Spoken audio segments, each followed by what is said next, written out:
Educationers, apa yang ada di benak Anda ketika mendengar tentang industri kreatif? Di Indonesia, penyerapan tenaga kerja di industri kreatif terus tumbuh dari tahun ke tahun.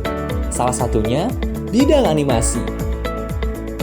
Adalah industri kreatif yang diyakini akan terus tumbuh. Bahkan digadang-gadang bakal menjadi pilar perekonomian Indonesia di masa mendatang.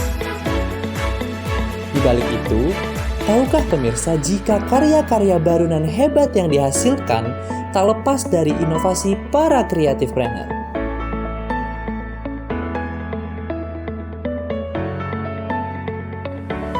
Balik lagi di Talkation, Talking Education for Action.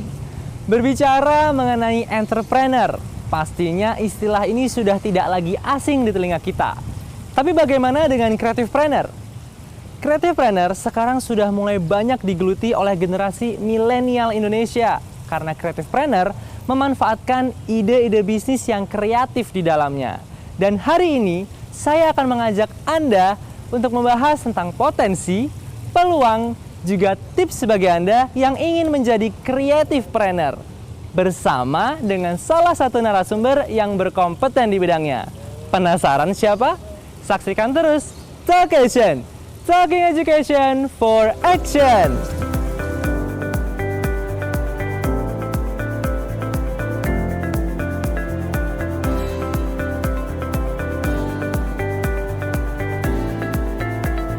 Menjadi creative planner, jiwa wirausaha dan semangat yang tinggi dalam berkreativitas mutlak dimiliki. Creative planner memulai bisnisnya dengan menggunakan ide kreatif yang memiliki nilai tambah seni atau desain sebagai tolak ukur. Tak cukup itu, kunci sukses menjadi seorang creative planner juga berangkat dari kemampuan diri untuk mengembangkan karakter pribadinya dalam mengejar prospek karir, atau dikenal dengan pengembangan soft skill. Lalu, bagaimana soft skill ini berperan dalam diri seorang creative planner? Ini dia spesial episode Talkation, Talking Education for Action. Halo Pak Erik. Apa kabar Pak? Halo. Baik Pak. Baik Pak. Apa kabar ya? Iya. Oh, sehat menginspirasi. Wih, sehat menginspirasi. Nah, Saya lagi lihat apa nih Pak? kinetiknya, ya, sketsanya film Battle of Surabaya. Oke. Ternyata pada waktu Musa dikejar sama Kapten John Wright, Iya betul. pasukannya ternyata sketsanya kayak gini. Iya. Tapi memang film November ini Pak bagus sekali. Saya sudah nonton dan Iya. dari mulai animatiknya, kemudian segi ceritanya keren sekali Pak. Saya lihat kekuatannya di ide story-nya ya, Iya.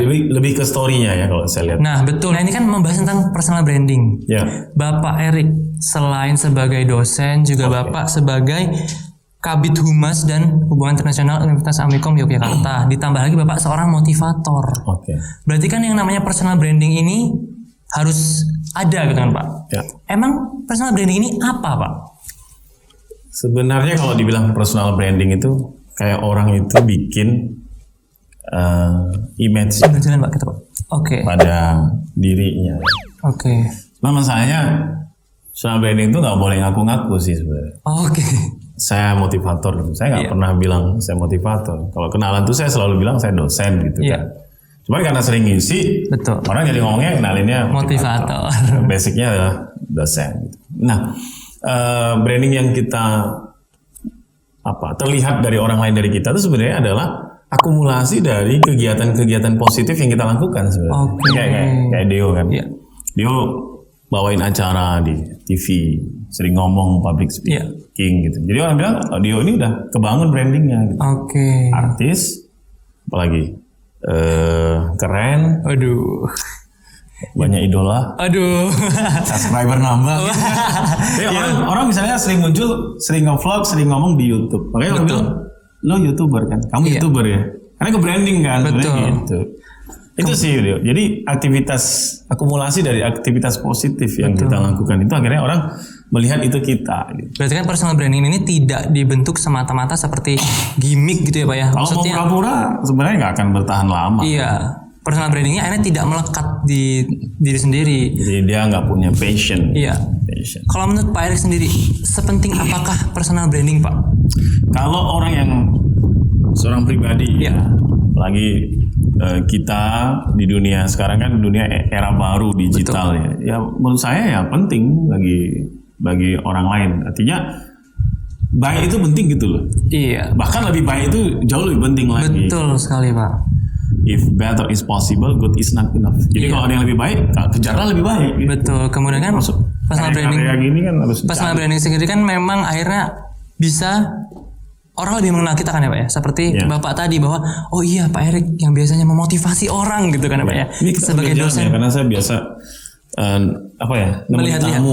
Oke Pak. Jadi saya kangen udah lama nggak nerima tamu. Iya. Ya COVID 7 bulan. Biasa tamu keliling sini nih Lihat-lihat ini Pak ya. Nah kemudian sambil acara di sinema gitu. Oke, kita sambil bahas personal branding juga. Tamunya Mas Dio. Iya. Nah, tadi mengenai personal branding sebetulnya memang penting karena kan personal branding adalah ciri khas dari diri kita sendiri ya Pak ya, yang tentunya dibentuk oleh kegiatan diri kita sendiri bukan dibuat-buat. Ya, betul. walaupun banyak orang yang bikin-bikin kan. Betul. Nah, penting ya atau betul.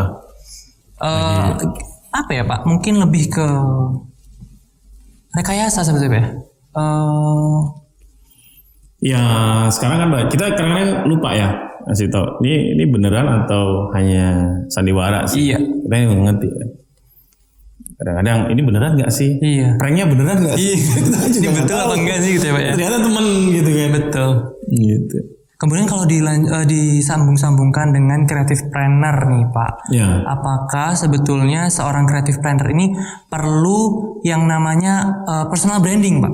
Ya, kalau menurut saya gini ya. Jadi kalau mau melakukan sesuatu itu melekat kuat itu, kalau saya sih bilang paling enggak seseorang itu harus belajar tiga. Pertama adalah komunikasinya harus dikuatin. Apalagi komunikasi yang memang komunikasi empatik, ya, komunikasi yang persuasif, ya, komunikasi yang memang arah komunikasinya itu betul-betul bisa mengajak orang, komunikasi yang bisa memberi inspirasi kepada orang.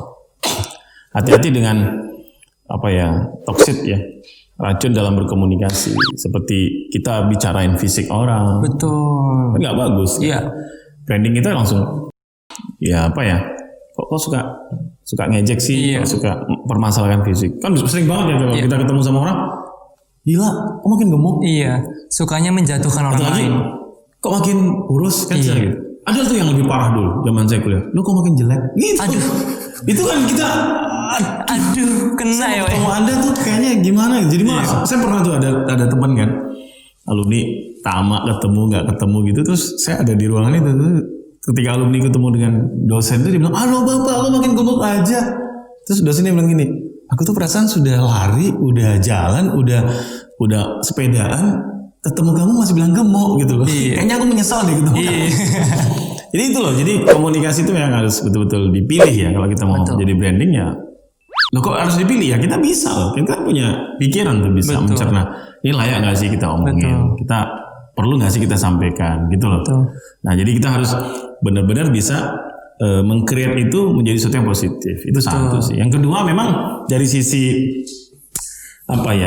ilmu komunikasi marketingnya harus jalan gitu. Jadi komunikasi marketing itu kan gimana caranya kita ngajak, kita dorong, kita bisa branding, artinya kita bisa jual sesuatu. Jadi ketika kita ngomong, orang tertarik dengan edifikasi apa kita sampaikan. Makanya sekarang kalau para influencer, para YouTuber ngomong apapun orang nyari. Betul. Sama dengan Pak Yanto yang akhirnya membuat film-film dengan ini kan dikomunikasiin. Iya, cerita Indonesia ya Pak ya. Betul.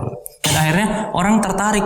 Wah, ternyata ada cerita Indonesia nih yang bisa dikembangkan menjadi sebuah film animasi ya Pak ya. Dan ini kan satu yang baik. Nah, tapi kalau kita cuma diem aja nggak ceritain kan juga sayang. Iya, betul. Gitu. Jadi eranya sekarang memang ya harus diomongin gitu. Betul. Beda lah zaman siapa ya?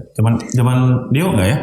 Zaman Dio mungkin harus nulis sesuatu itu disimpan, dimasukkan dalam diary, lalu disimpan dalam lemari. Dan yang ketiga, kita bilang dari tiga, itu adalah ilmu hospitality ya. Ilmu satu rangkaian kegiatan yang memang itu murni dari hati lah. Ya. Jadi kalau orang pariwisata bilang ya ilmu pelayanan service excellent dari orang datang sampai orang pulang. Betul. Nah itu pemirsa, jadi kita membahas tentang personal branding. Betul, memang personal branding ini penting sekali dimiliki oleh setiap orang karena personal branding ini merupakan ciri khas dari kita sendiri. Setelah ini masih akan ada bahasan menarik bersama Pak Erik, so jangan kemana-mana, tetap di Talkation, Talking Education for Action.